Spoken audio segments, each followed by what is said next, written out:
So many people who come to effortless mindfulness come because they've been practicing conventional mindfulness, and this is the next natural stage. Others have difficulty with the concentration practice. They just can't sit because their mind is chattering so much.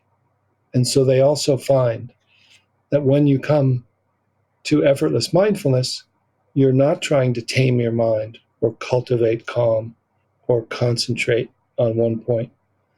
Instead of paying attention or opening awareness to the vast open view that's spacious and pervasive, and from which we can focus from this already awake mind that's embodied and connected to what we're focused on. This is an opportunity that you can try.